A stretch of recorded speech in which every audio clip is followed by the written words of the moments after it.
¿Cuándo es uno adicto al trabajo?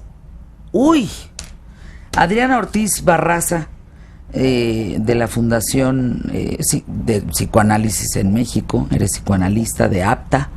A ver, ¿cuándo es uno adicto al trabajo? Mira, ¿cuándo es uno adicto al trabajo? Cuando dejas todo por trabajar.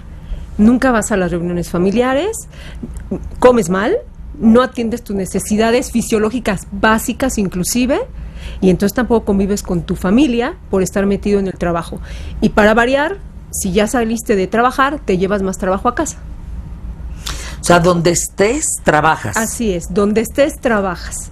Mira, por ejemplo, Sigmund Freud, psicoanalista, decía que cuando le preguntan qué se necesita para estar psicológicamente sano o bien, equilibrado, él contesta de una manera muy sencilla, Fernanda, y dice, amar y trabajar. Y entonces en ese es el equilibrio, pero el adicto al trabajo no ama en el sentido de que no tiene otras relaciones, no hace otras cosas más que estar metido en esto y entonces se vuelve un esclavo de su ego. Comentaba un poco con tu invitado anterior, justamente que dice, deja de seguir sus sueños por servir a los sueños de los demás y entonces pierde sus objetivos. Ahora, de los casos que has visto en consulta, ponnos el más grave, o sea, el que de veras, sé que es secreto el tema de las consultas y todo esto, pero se puede comentar algo, a grandes rasgos. Lo más grave que has visto. Yo creo que hay dos fundamentalmente que he visto, y uno es que detrás de la adicción al trabajo hay una ganancia secundaria, es decir, prefiero estar metido en mi trabajo que llegar a mi casa a tener una vida sexual, por ejemplo, y entonces la evito. Aquí había un adicto al trabajo en donde decía, es que ya no quiero estar con mi esposa y retraso el acto sexual a través del trabajo, y a decir, salgo de viaje o llego tarde o me tengo que quedar. Eso es uno, por ejemplo, y esa es su ganancia secundaria, evitar lo que no quiere. Y la otra es que me parece también grave, sobre todo porque me decía, yo acabo de descubrir que mi esposo se volvió un adicto al trabajo y a viajar innumerables veces cuando nació mi hijo. ¿Por qué? Porque estaba evitando alguna cuestión de hacer labor en la crianza y la educación de los hijos. Le espantaba bastante por razones ya personales, pero al final se iba. Y entonces la adicción al trabajo, lo que nos representa también es que como es algo positivo, si decimos una adicción al alcohol, una adicción a diferentes drogas, lo vemos como sociedad como algo negativo, pero la adicción al trabajo generalmente no se ve así, porque una persona trabajadora es altamente valorada, entonces eso crea un problema para que finalmente se detecte, ¿no? Y se asista también a una terapia. El que miente y te dice, híjole, no he podido ir porque fíjate que sigo teniendo mucho trabajo, porque no he podido cobrar, porque la licitación no sé qué, pero no voy, pero a lo mejor no tiene tanto trabajo. Bueno, ahí ya sería distinto, ¿no? Porque sí ya estaría utilizando de pretexto el trabajo para no asistir a las cuestiones sociales, y podría ya darse lo que es el aislamiento social, que también se da en los adictos al trabajo. Pero la mentira en sí, bueno, ya sería como otro tipo de situación, no directamente relacionada con la adicción al trabajo, porque el adicto al trabajo sí tiene trabajo, y si no tiene, se lo busca. Adriana Ortiz Barraza, psicoanalista, los famosos workaholics, los adictos al trabajo. Ya entendemos lo que quieres decir con este tema de adicción, pero ¿qué consecuencias tiene en la vida de esas personas? Como seres biopsicosociales en las tres. Entonces empezamos por las físicas, que son las que se notan más fácilmente, y es trastornos del sueño, ¿no? Probablemente haya insomnio, no se pueda conciliar el sueño por esta actividad de estar metido, por ejemplo, con el celular, de ver los mails y todos los pendientes. Eso es una. También provoca dolores musculares, que no eres consciente y que piensas que te dolió la espalda por arte de magia. No, es por permanecer demasiado en una misma postura. Hay dolores de cabeza.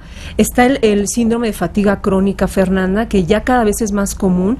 Como no te das cuenta, no alimentas bien a tu cuerpo, no te das el espacio para tus necesidades fisiológicas básicas, entonces están generando otro tipo de cuestiones a nivel físico, gastritis, colitis, que son cuestiones que están ahí.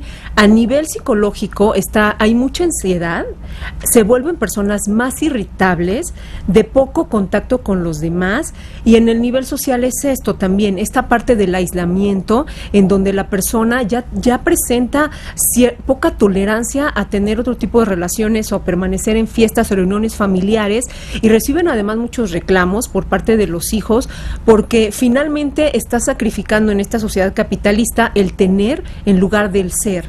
Y entonces creemos que con solo dar una cuestión económica a la familia se resuelve todo, y no es así, porque los hijos reclaman tiempo y para estar conviviendo con los papás, ¿no?